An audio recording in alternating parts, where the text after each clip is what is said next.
Espera un momento. Estamos aquí hablando de otro tema, pero estábamos hablando de fútbol, pero fútbol antiguo. No, ya está. ¿Por qué? Porque, señoras y señores, estoy con los chicos del Club de los Curiosos. Cada 15 días, cada 2 semanas vienen aquí y liderados por el gran Alberto Pons. ¿Cómo estás, querido? ¿Qué tal, Robert? ¿Todo bien? Sí, todo bien. Hoy un poco tenso porque el tema es de los que a mí no me gustan, que no deja de ser crónica negra, que a la gente le encanta, a la gente pero a mí me infunde mucho mucho respeto. Hombre, ahora se dice true crime. Sí. El true crime. Solo que esta vez con la diferencia que vamos a hablar de asesinos que supuestamente estaban movidos por la mano de algo, alguien o algún ser de índole paranormal. Llámese ente, diablo, espíritu. Satán, por ejemplo. Gente que decía que mataba por culpa del demonio, porque el demonio se lo había dicho. Básicamente. Madre mía. Algunos casos más en esa línea, otros menos, pero hoy el programa es muy interesante. Presenta al equipazo que nos acompaña hoy. Siempre lo paso mal con el tema de los nombres, pero no sé frente a mí tengo al gran abogado Lázaro Chico, que es un placer tenerlo con nosotros. Y es de estos fichajes galácticos. Ahora que hemos hablado un poco de fútbol, pues sería el CR7 del Club de los Curiosos. ¿Qué tal? ¿Cómo estás, Lázaro? Buenos días. Muy bien. Encantado de que Alberto me llame por mi nombre. De CR7, bueno, vale, vamos a dejarlo ahí. Sí. Yo me defino más como un currito, quizá un pirri o algo así. Oye, vamos a hablar de asesinos hoy y a ti te toca... Mira, a mí me toca... uno que conocemos casi todos. Sí, a mí me toca hablar de quizá un asesino que ha pasado a la historia moderna de nuestro país como alguien muy simbólico. Yo voy a hablar de José Rabadán, el asesino de la katana, un chaval con 16 años que una mañana pues decidió acabar con la vida de sus padres y de su hermana minusválida y a partir de ahí pues poner en marcha el primer gran juicio de nuestra época de una ley del año 2000, que es la ley del menor, una ley que es tan controvertida como todo en cuestión de leyes, y que, bueno, pues vamos a tener ocasión de hablar de ello. El asesino de la katana. Yo creo que recordamos todos el caso. Si no, lo vamos a contar y luego las repercusiones y la polémica que tuvo aquel caso por la sentencia. Segundo querido invitado a Pons. Pues el segundo invitado, otro de los galácticos. ¿Sí? Voy a tirar de colores tuyos, que sé que eres del Atlético de Madrid, y en este caso tendríamos al Pablo Futre del Club de los Curiosos, un tipo bregador y que... Mucho portugués veo aquí. ¿Cómo estás, Paco Barba? ¿Cómo estás? Obrigado. Muy bien. No, estamos, yo creo que yo voy a hablar de un caso muy paradigmático, que es el caso de el asesino de Charles Manson. Hombre. Es un caso, ahora ya comentaremos un poquito más en profundidad, pero que sobre él decir solamente para entrar que más de 200 libros o publicaciones entre películas, libros, ensayos, documentales, novelas, series, se han hecho de este personaje y cada vez que sale surgen cosas nuevas porque hay varias teorías que, digamos que para enfocar la actuación de este señor, digamos. Madre mía, Charles Manson, una secta, un asesinato y siguen en la cárcel, me parece todavía. No, murió ya. No, él no, pero parte de los implicados. Quedan vivos porque al principio lo condenaron a muerte. Tuvo la suerte de que ese mismo año, en el año 72, cambiaron las leyes y lo cambiaron por cadena perpetua.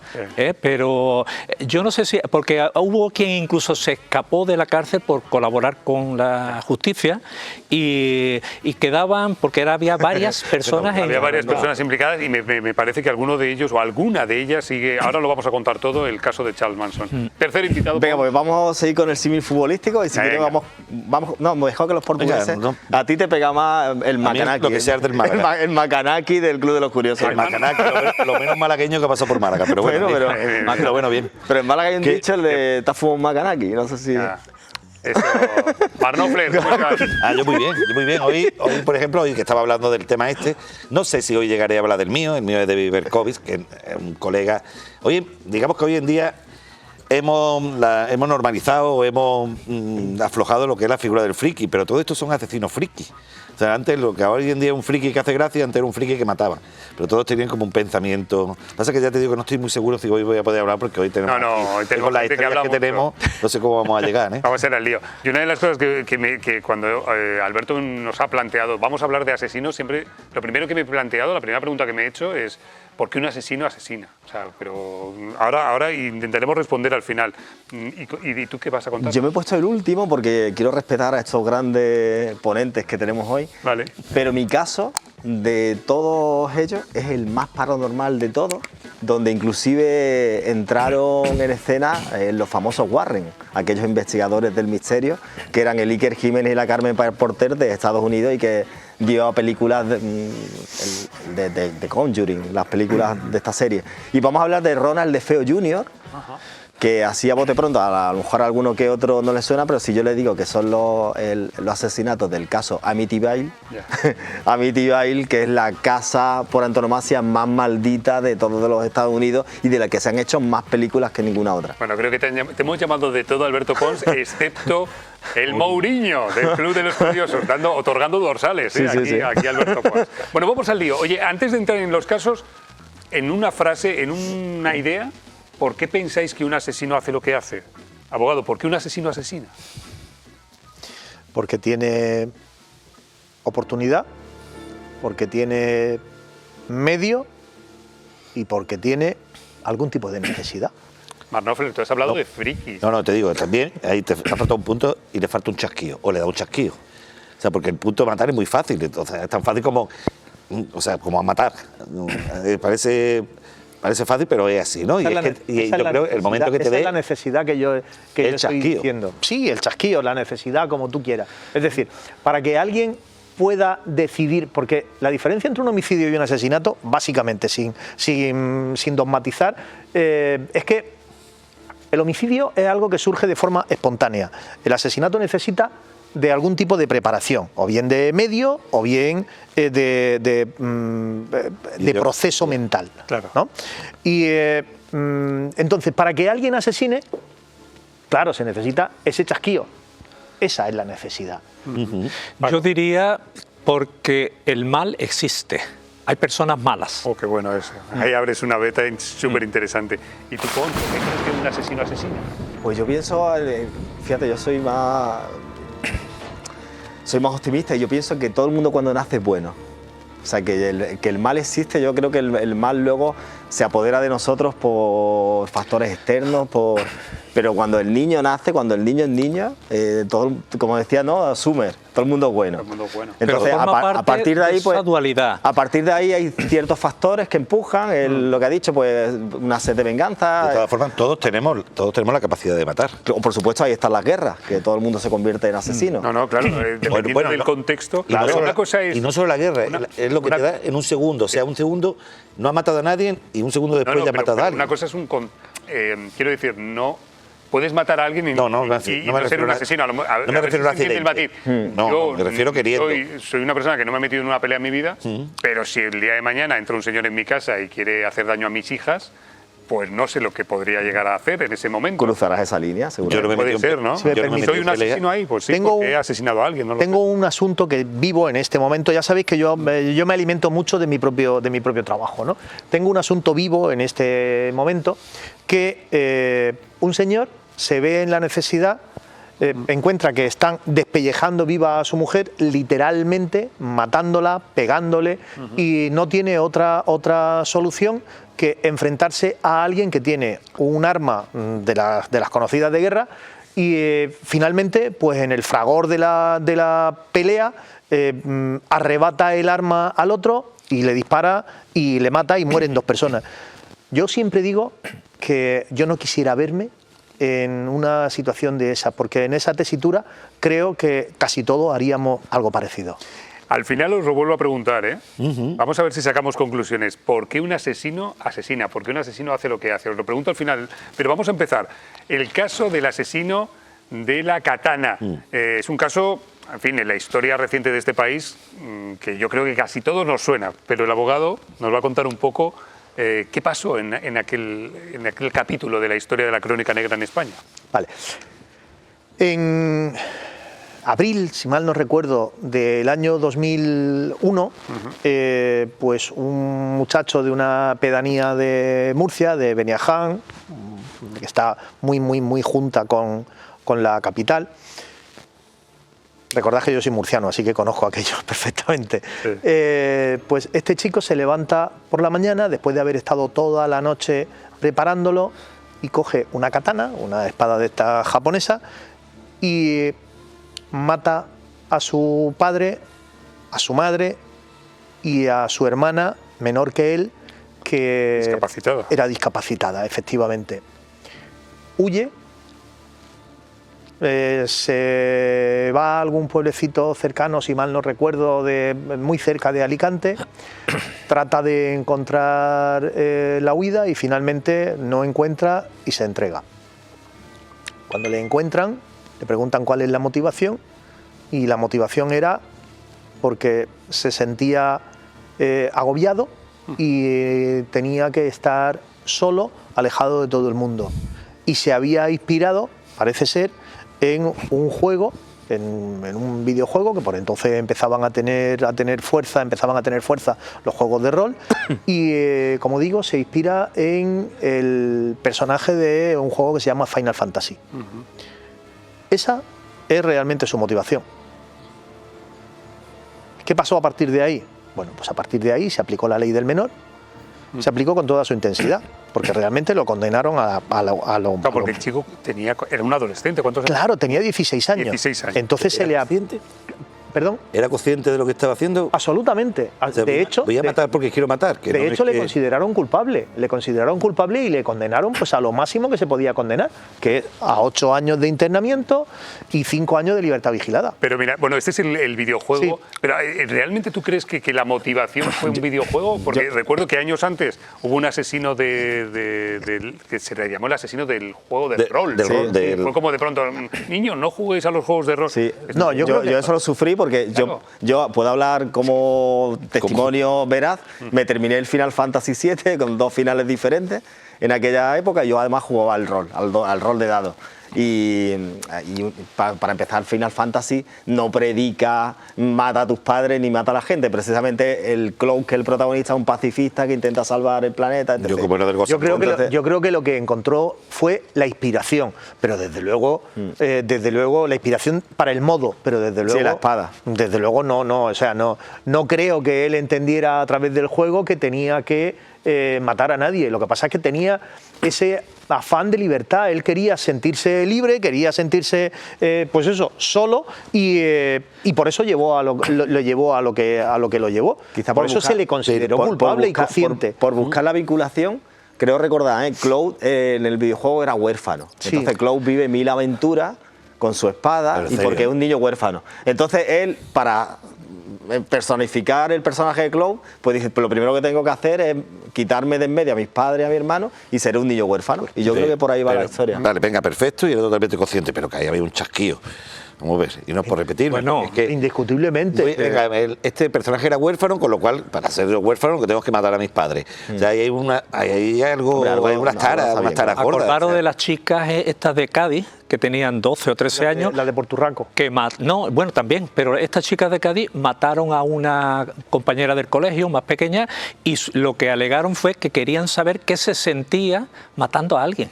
Sencillamente, eso pasó hace como 15 o 20 años también. El caso es que se le sentencia, y aquí viene la polémica social, porque claro, se le aplicó... Sí, se le aplicó la ley del menor. La ley del menor del momento, claro, y la condena fue para mucha gente muy corta. Efectivamente, estuvo 8 años internado en un centro cerrado, no en una cárcel, sino en un centro de menores. Después de esos 8 años estuvo sometido a una libertad vigilada, y después... Pues concretamente lo que hizo fue ni más ni menos que dar cabida a eso que dar respuesta a eso que teóricamente dice nuestra Constitución, que es resocializarse, e hizo una vida nueva. Bueno, de hecho, estamos viendo imágenes de él, este chico que sigue siendo y seguirá siempre el asesino de la katana. Fíjate también qué feo, ¿no? Se ha reinsertado, vive en un pueblo de Cantabria. Sí, vive en un pueblo. Tiene mujer, tiene una hija, creo. Y hasta donde sé. Una vida normal. Creo que se metió en la iglesia evangélica, si no me equivoco.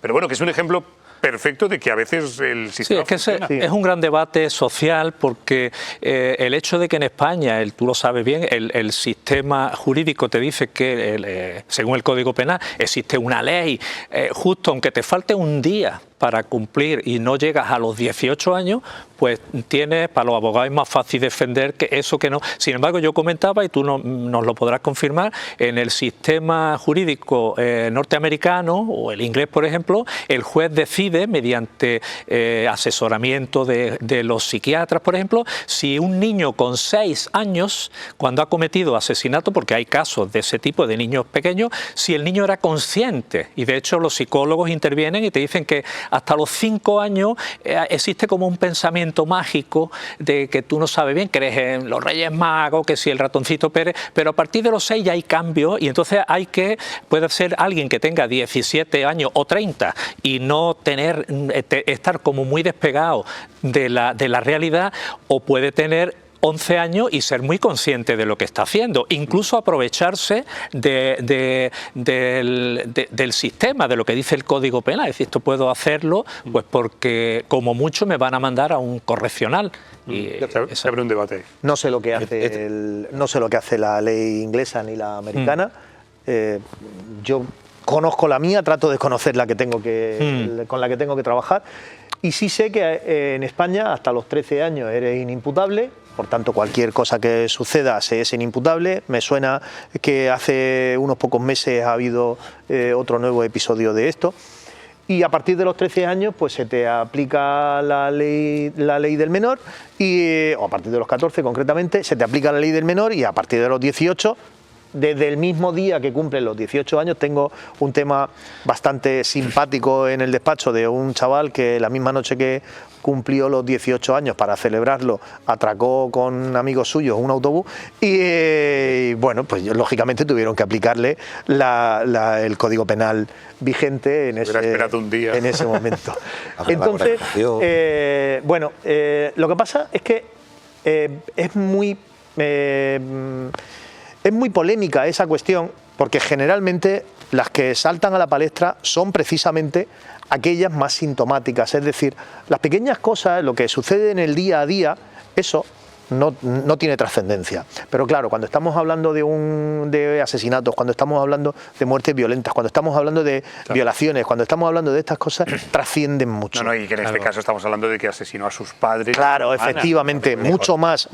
Mejor un eco mediático brutal este caso. Que le llamen el asesino de la katana que el matapadre, siempre sonaría algo más... Lo que pasa es que, claro, Pero la sensación de este muchacho, por ejemplo, cuando lo detiene la policía, que me han detenido porque he matado a alguien o he perdido la partida. Recuerdo hace años que leía una entrevista que le hicieron al comisario de policía en aquel momento, que lo recordaba como una de las personas más naturales que había encontrado nunca. Es decir, cuando le detiene, le ve con una actitud completamente natural, desde luego no con la de sentir el peso o sentir el arrepentimiento efectivamente de lo que acaba de hacer.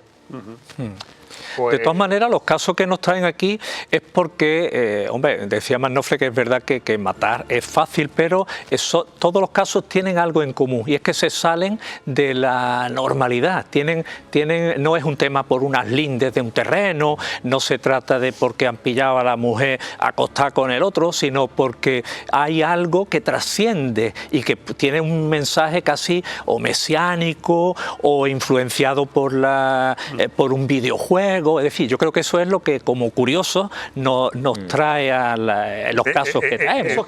Esos que tú hablas, la mayoría de las veces no hablamos de asesinatos, hablamos de homicidios. ¿Por qué? Pues porque directamente se produce el arrebato instantáneo, el del momento. Había una preparación previa. Claro, efectivamente. Y entonces, ahí es donde, incluso fíjate, las guerras de religión no se preparan. Es decir, directamente todo lo que vemos que sucede en Israel, en Palestina, en todo esto, es dar muerte a personas, pero obviamente no existe esa preparación individualizada de matar a una persona y de estudiar la forma, el cómo y de tener una motivación anterior concreta. Y la motivación puede ser yo creo que en su un videojuego. Claro, en su delirio. Es un delirio, efectivamente. El personaje del videojuego. De hecho, el personaje del videojuego llevaba una katana, ¿no? Una katana, claro. y era huérfano. Y era huérfano, y vivió claro. una aventura gracias a que era un niño que vivía solo. Bueno, pues insisto, este chico que se convirtió en portada en todos los periódicos, ahora es un hombre rehabilitado y vive con su mujer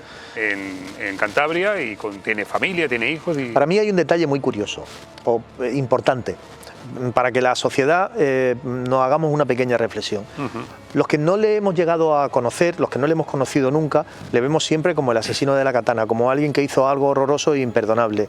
Sin embargo, quien le conoció debe de haber entendido algo muy distinto, porque hasta donde sé, este niño, este hombre hoy, se casó con la hija del pastor evangélico con el que hizo su rehabilitación. Por tanto, deben de entender que aquella persona se rehabilitó y se reinsertó completamente como para no darte miedo de dejarte que conozcan a tu familia. No, es que cuando hemos estado hablando en redacción sobre este tema, ha habido alguien ha planteado esta posibilidad. ¿Tú te casarías con alguien que sabes que ha sido un asesino que mató a sus padres y a su hermana? Bueno, pues quizás conociéndole sí. A la respuesta encima sí. tendría hijos. Desde luego yo lo que no haría, el día de la boda, cortar la tarta con espada. Yo no se la daba. Y luego también respondiendo a la pregunta de Paco, de si la maldad existe, puede existir, pero en este caso es transitiva, o sea, que quiero decir que también puede es que hay muchos motivos en el comportamiento humano, porque está desde que tú pierdas el contacto con la realidad, desde que tengas una enfermedad psiquiátrica, que te estén anunciando tienes que hacer esto, que te estén dando como órdenes, ¿no? Por cualquier tipo de crisis psiquiátrica. El problema está en buscar el nexo que a veces ellos tratan de darle, porque tenemos casos, yo recuerdo una película que no me acuerdo del título ahora, donde es un abogado que trata de defender a un chico que ha matado a un obispo, me parece, y lo interesante de todo es que el chico se hace un poco el imbécil, y cuando termina la película, de las frases finales que dice el chico, le dice, lo maté. Es decir, mal no recuerdo, Las dos caras de la verdad con Richard Gere. Sí, señor. A mí me dejó... Lo mismo que hay una frase de una serie de los policías que le decían, al final le pregunta a una chica menor de edad que le dice, ¿y por qué lo hiciste? Y ella dice, ¿y por qué no? A veces no hay por qué. ¿Y por qué no? O sea, hay otra cosa que a mí me resulta muy interesante hablando de la maldad. En otra película, en Un día en la ópera, entra Groucho Marx a molestar a la soprano, y entonces en aquel momento él la pone muy nerviosa y le dice, ¿es usted muy malo? Y él, muy serio, le dice, ¿comparándome con quién? Claro. Bien, está bien.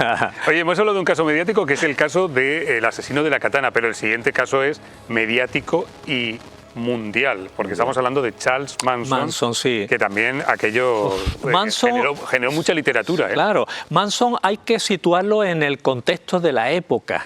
Entonces, en aquella época, estamos hablando de finales de los 60, estamos hablando estaba de moda la meditación trascendental, el mundo hippie. El año anterior, o 2 años antes, se vivió lo que se llamó el verano del amor, que era todos esos mensajes que mandaba el mundo hippie, que era como una contracultura de la paz, del amor libre, del ser feliz, de tratar de superar esas contradicciones que esa generación de los 60 veía en los vencedores de la Segunda Guerra Mundial, ¿no? Era un mundo donde estábamos en plena Guerra Fría. Estados Unidos estaba desde el año 55 en la guerra del Vietnam, y este chico Manson, chico en ambos sentidos, en el chico que era pequeño, él medía 57 y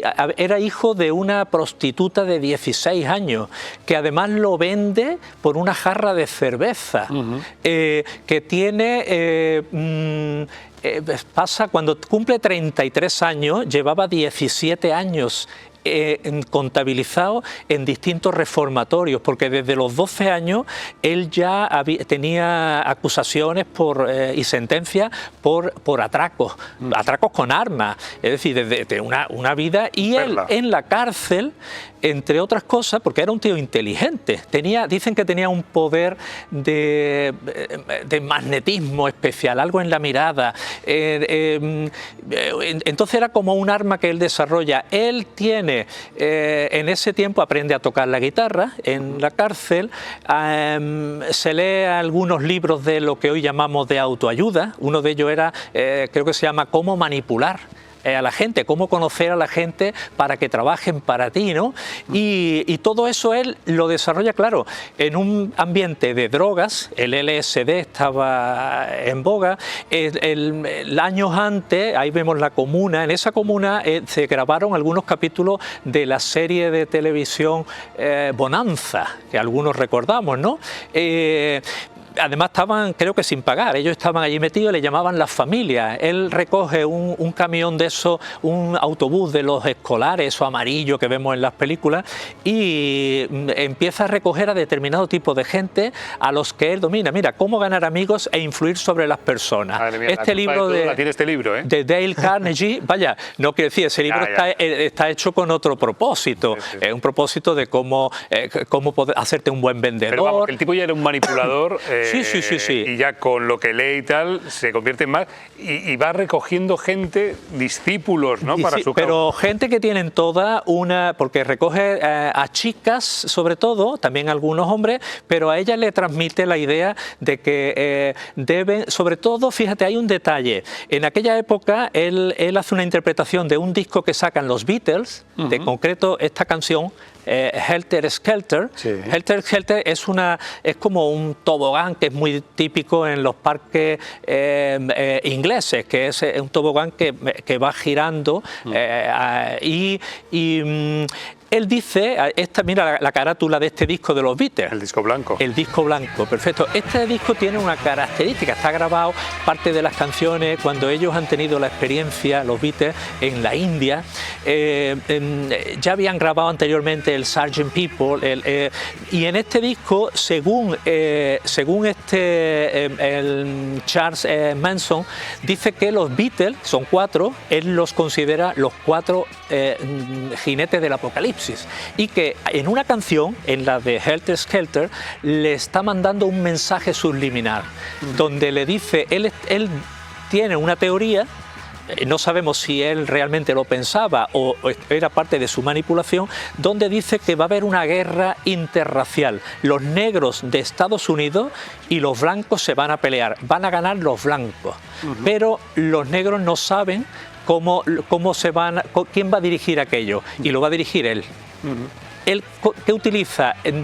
Una de las teorías dice que los asesinatos que autoriza es para justificar o para acelerar el desencadenamiento de esa guerra. Por eso, con la sangre de las víctimas, llegan a escribir en la pared los signos de lo que era, aquí lo vemos, la puma, ¿cómo era?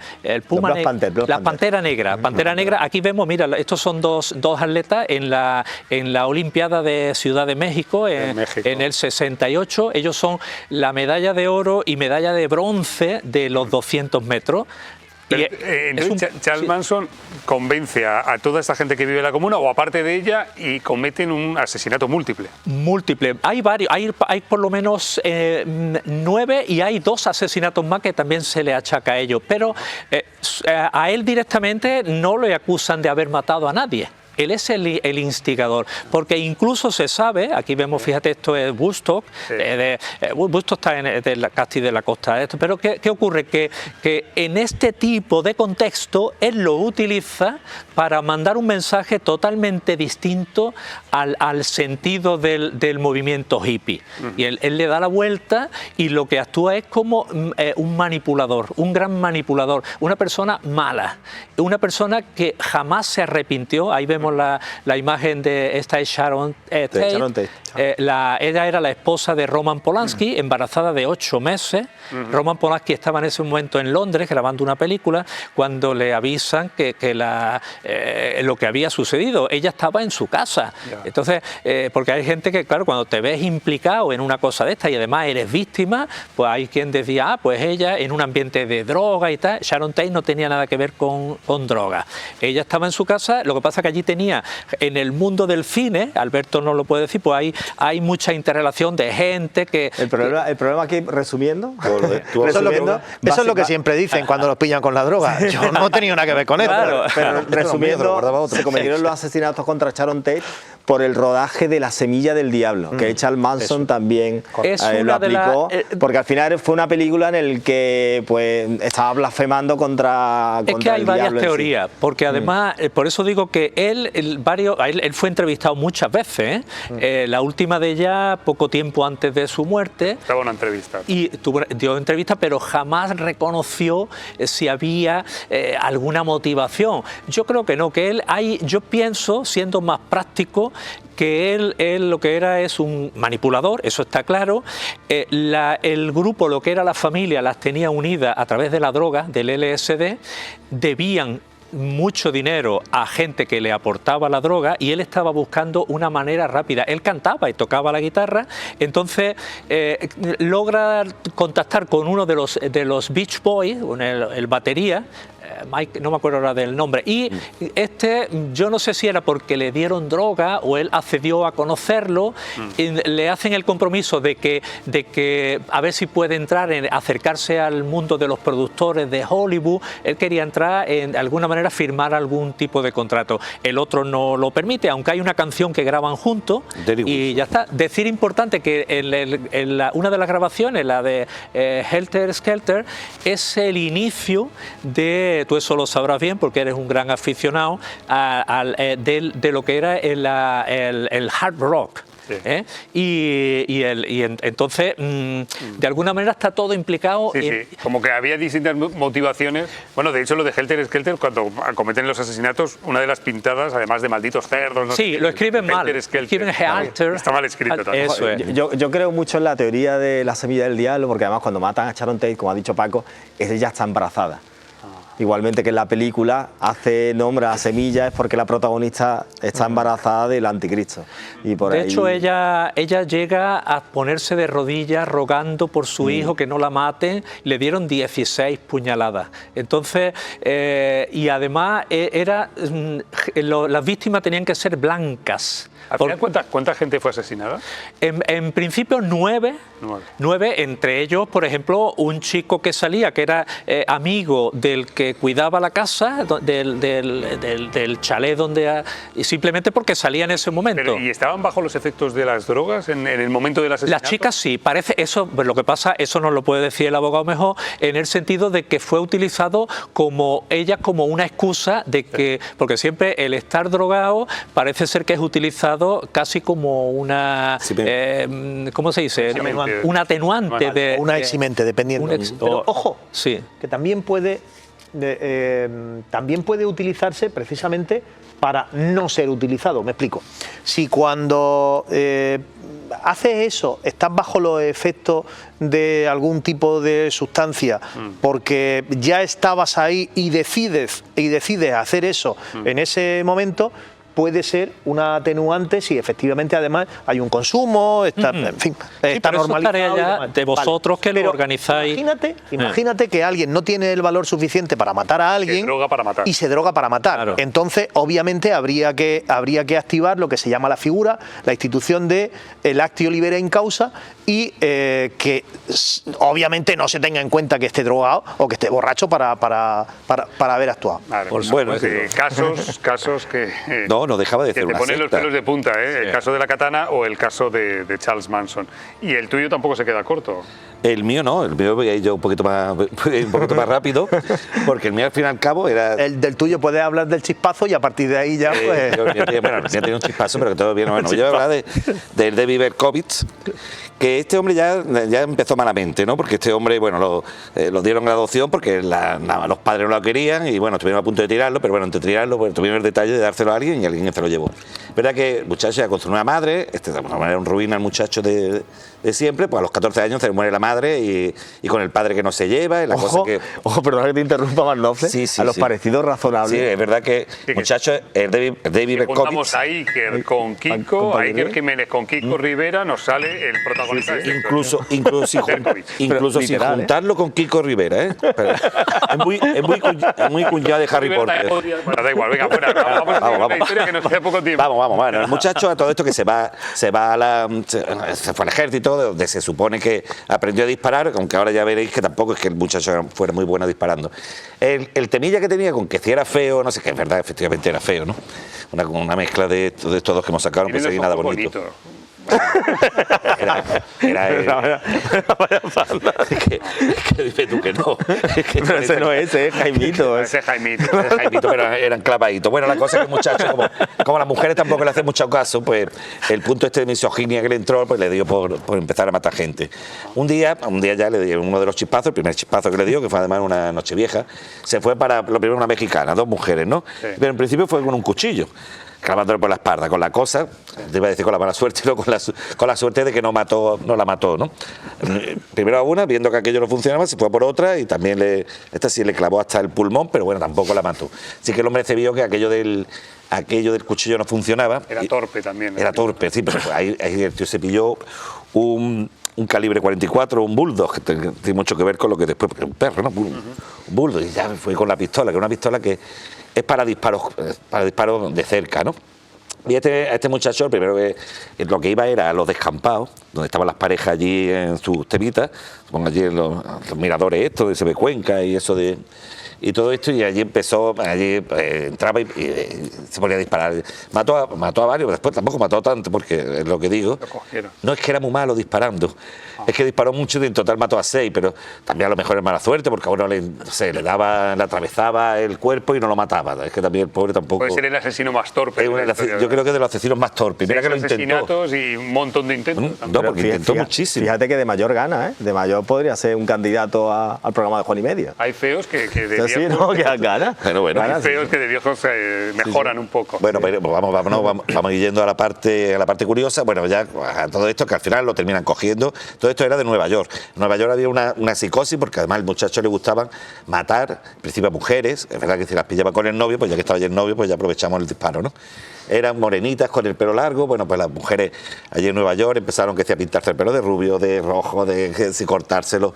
Era una psicosis que se creó hasta que un día lo cogen por una cosa tan tonta como que la mujer va con su perro en celo, el perro que huele a una perra se da la vuelta y en ese momento se encuentra con el colega que por ahí nada, pero a los 2 minutos escucha que disparos y dice, pues este ha sido este.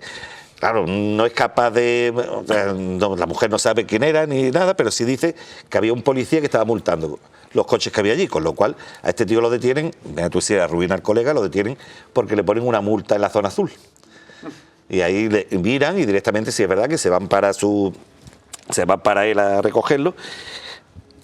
Lo cogen, lo pillan, además con un desastre de investigación policial, porque se meten dentro de su coche sin una autorización del juez, y hay una serie de cosas, con lo cual están hasta a punto de que el tío salga libre con todo lo que llevaba. Hay que decir que durante la matanza, esto que estáis viendo, que son cartas que le mandaba tanto a los periodistas como a la policía, en el que ahí daba una serie de pistas y una serie de cosas. Al tío cuando lo cogen, claro, cuando se encuentran la pistola y las cartas estas, ¿no?, que iba mandando por todos lados. ¿Qué es lo que pasaba? Cuando ya, porque esto estaba hablando que no llega ni a 2 años el tiempo este que transcurre, ¿no? La gente lo iba viendo y iban dando retratos robots. Claro, dan hasta 4 retratos robots que nada tiene que ver uno con otro. Y ahí es donde está la historia esta que dice, uy, pero ¿qué es lo que pasa aquí? Ya después, sobre todo con un periodista que incide mucho, porque la policía está claro que lo que quería era acabar con esto rapidito. Hemos encontrado al asesino, Así que venga, fuera, porque estaba que sí para alcalde, elecciones para alcalde, la psicosis que había en todo Nueva York. Así que cogen al colega, el tío el periodista, empieza a hacer una serie de averiguaciones y ve que el tío, o sea, los vecinos, eran las caras de los retratos robots, lo cual ahí ya se pone a investigar. Ya que es lo que vamos ahora, que es la parte la parte endemoniada. El tío David Burkovich, lo que venía a decir era que él iba un día por allí, le estaba molestando un perro, el perro de la vecina, fue a dispararle al perro y en ese momento el perro se puso a hablarle y a decirle que era el diablo. Claro, con lo cual le obligó a que fuera a matar. O sea, todo esto viene ya a raíz de matar.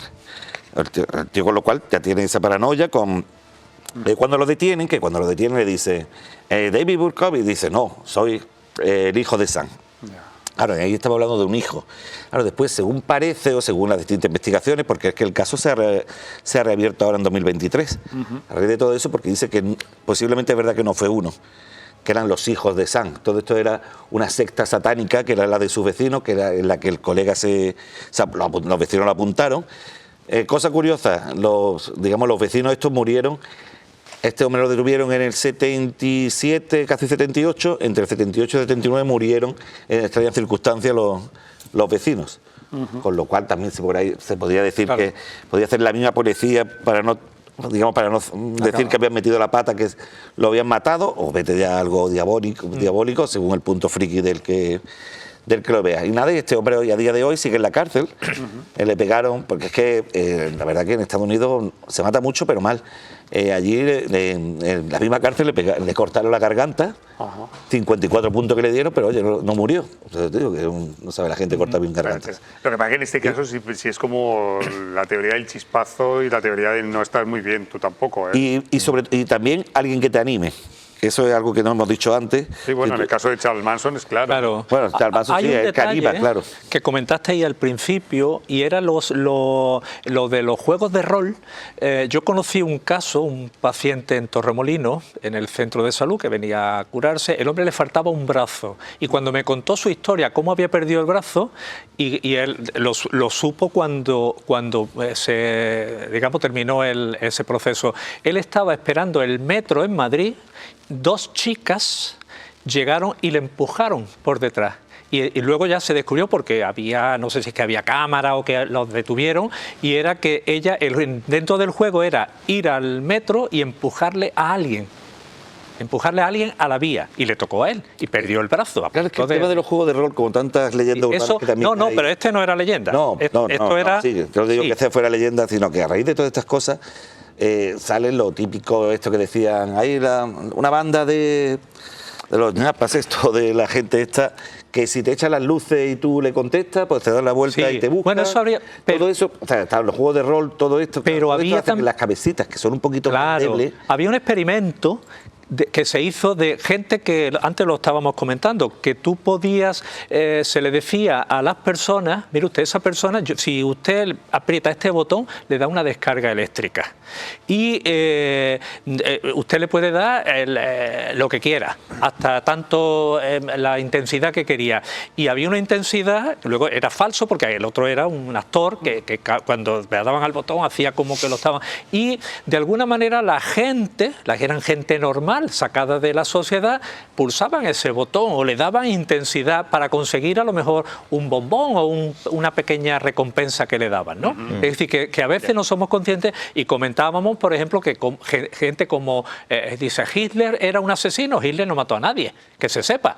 Él personalmente mató millones, pero digamos que eran alemanes que pensaban que podían darle a ese botón y que no pasaba nada. Somos buenos por naturaleza, somos malos. No quiero ir a que seamos malos. Ya decía Hobbes que el hombre es un lobo, para el hombre. No, pero ya no en ese sentido, sino que a veces desde la sociedad ese otro tipo de asesinato no nos damos cuenta de hasta dónde nuestra conducta puede tener repercusiones más allá de lo que sí es cierto es que las sociedades evolucionan, y hoy seguramente vivimos desde hace ya bastantes años vivimos cosas que quizá los que tenemos ya algunos años más no las entendemos, nos cuesta mucho trabajo de entender, como es las motivaciones de roles, las motivaciones del ser gregario. Todo este tipo de cosas llevan precisamente a eso, a motivaciones que hace 2 generaciones parecían absolutamente extrañas, pero dentro de 2 generaciones habrá cosas que hoy ni las imaginamos, ¿no? De todas formas, yo siempre he pensado que había, o sea, es difícil encontrar un tío que le dé un chasquillo. Pero en organizaciones, sean terroristas o sean zumbados como estos, que al final son 3 o 4, son 4 chasquillos que te tienen que dar a la vez. ¿Tú crees que algún tipo de conexión? Tú me dices que nosotros, a mí me da por matar, estamos los 5, y a mí me da por matar y los 5 estamos de acuerdo. O sea, vale, venga, es una cosa el que ejecuta, pero esto no es un chispazo comunicativo, o sea, que nos ¿Tú crees que es difícil encontrar a gente que le dé chasquillos o chispazos, como tú lo llamas? Uno no. Pero 5, bueno, yo tengo del mismo grupo. Yo tengo aquí un chispazo gordo, a ver si me da tiempo a hablar. Porque tus chispazos. Claro, se viene el reloj y no voy a... Asesinos, asesinatos... Venga, el feo, este es el feo. Nombre de... Y el siguiente caso lo cuenta Alberto Pons. Pues mira, de las 4 historias, no quiero desmerecer ninguna de ellas. Para mí la que reúne todos los ingredientes, en el cual la delgada línea entre la realidad y lo paranormal se une más que ninguna otra, es este caso. ¿Es más feo que el mío? No, hablamos de lo paranormal. No, digo, pues este es más feo, digo. No, fíjate, en este caso pasa como los futbolistas de antaño, que cuando veis la foto tenía 23 años, pero parece que tiene 40. El Tato Badía. Bueno, nos vamos al 13 de noviembre de 1973. Ya estáis viendo la imagen, alguno que otro ya sabrá de qué estamos hablando. Es en la casa de Amityville, en Ocean Avenue, el número 112, en Long Island, Nueva York. Hablamos de un asesinato en el que el protagonista es Ronald DeFeo Jr., un chaval con 23 años, aunque parezca que tiene 40 en la fotografía, y que se llevó por delante a 6 miembros de su familia. 6 miembros de su familia a los que asesinó con un rifle Marlin del calibre 35. Y aquí uno de los primeros misterios que tiene este caso, que ningún vecino escuchó disparos, el arma no tenía silenciador y todas las víctimas estaban boca abajo con la almohada sobre la cabeza. Obviamente a este hombre lo detuvieron y sus primeras declaraciones, por intentar salvarse un poco de aquello, es decir que había sido una mafia. Obviamente eso al final se cayó por su propio peso. Y aquí es donde dice Ronald DeFeo Jr. que múltiples voces en su cabeza le estuvieron insistiendo durante varios días que cometiera ese crimen. Y que una vez que arrancó a disparar, que él ya era como si estuviera poseído, que no podía parar. No podía parar y se llevó por delante pues la vida de toda su familia. Sí, su familia. Es como el caso de la Katana, pero a lo bestia. Ojo, aquí hablamos de 4 hermanos. Y los 2 padres, son 6 miembros de la familia. La herencia son muy malas. No, esto no era por herencia, no era...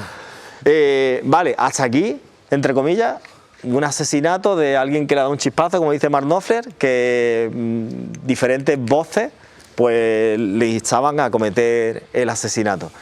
Pero un año después, que también hay que tener ganas o que lo engañara la inmobiliaria, la familia Latz adquirió la casa. Solo estuvieron allí, no quiero equivocarme, 28 días. 28 días porque dice que fue imposible, porque había fenómenos poltergeist de todo tipo, escuchaban voces, golpes, objetos que se movían, como hemos comentado con los fenómenos poltergeist, y tuvieron que abandonar la casa. O sea que ya tenemos, no sé si por sugestión, pero bueno, si a ti te da sugestión esos asesinatos, tú no compras una casa. Claro. Aquí Lázaro puede estar conmigo. Hombre, a mí me llama la atención una cosa, y es que si verdaderamente tu chispazo se produce porque unas voces te hablan, tú no le echas la culpa a la mafia. Eso me llama la atención. Claro.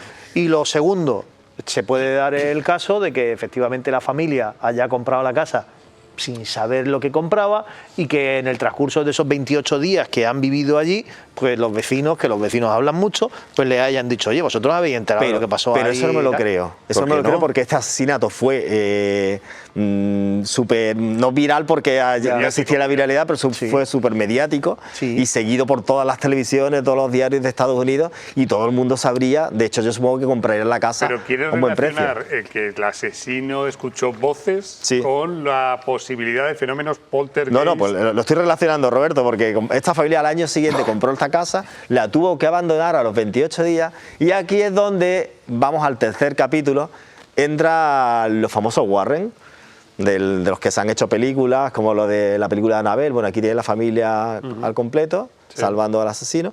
Pero entra la familia Warren, y ojo a lo que dice Madeleine Warren, que cuando entró en la casa ellos tenían una escala del 1 al 10 de peligrosidad paranormal. O sea, peligrosidad paranormal es que hay entes o que hay algún tipo de fuerza que es maligna. Que hay entes siempre me ha gustado. Y del 1 al 10, los Warren lo estipulan con el número 10.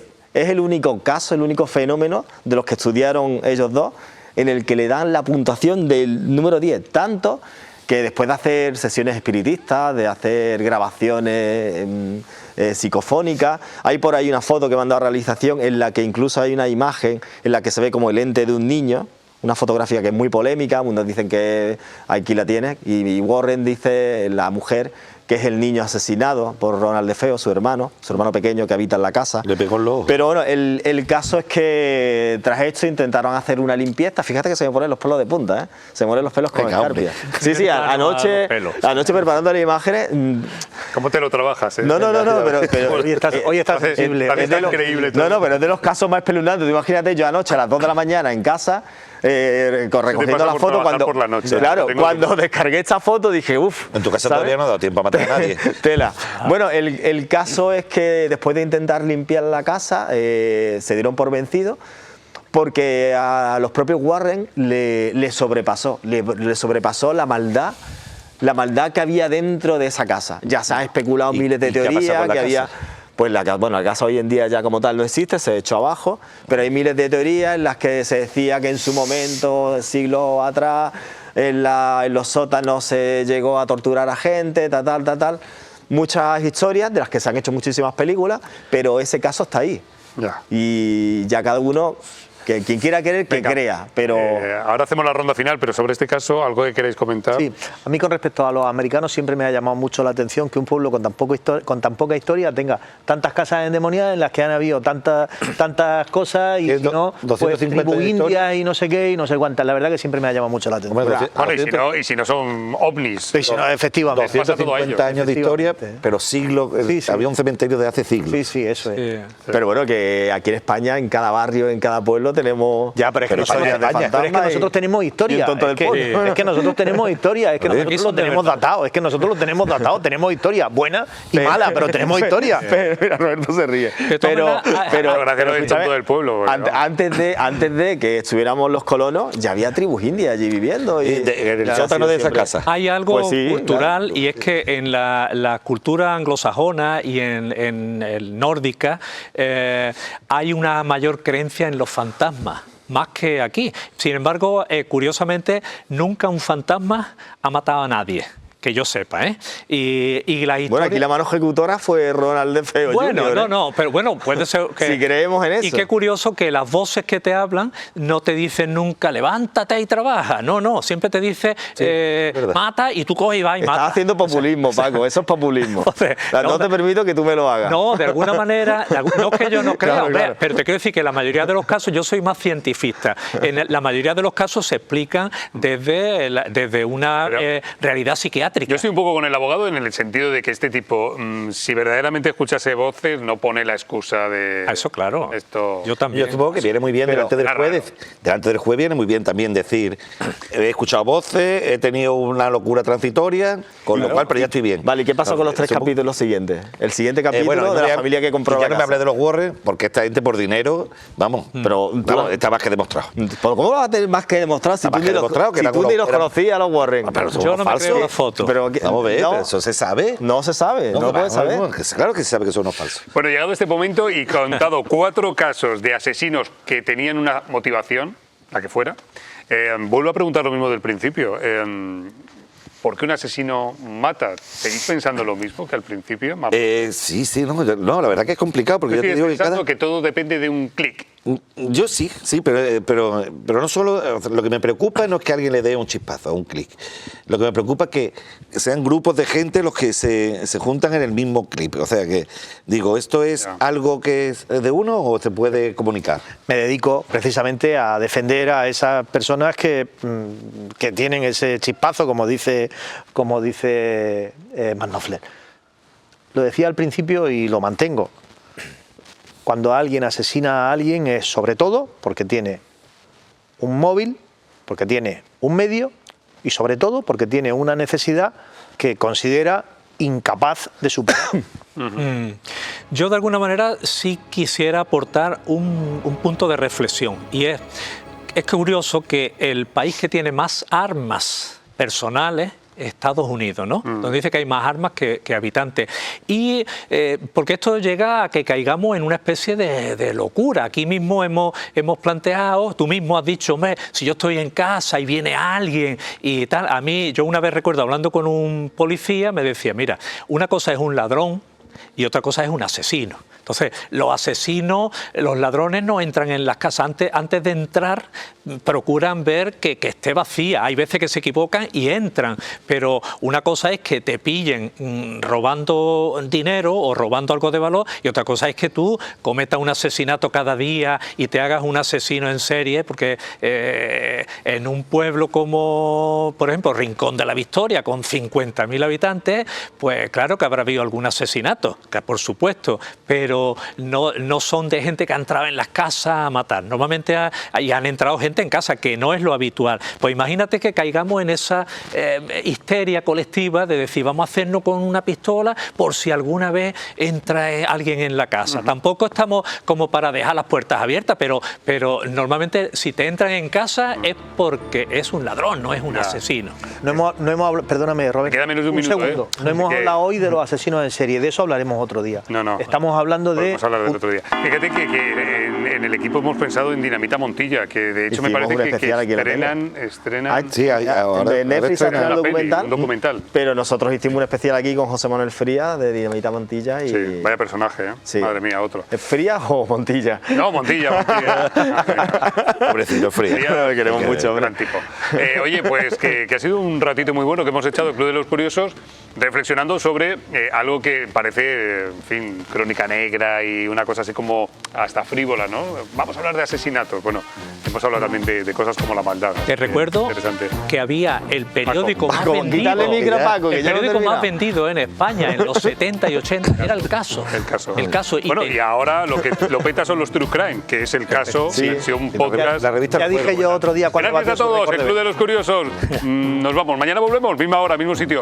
Os queremos mucho, Andaluz. Adiós a todos, hasta mañana. Adiós.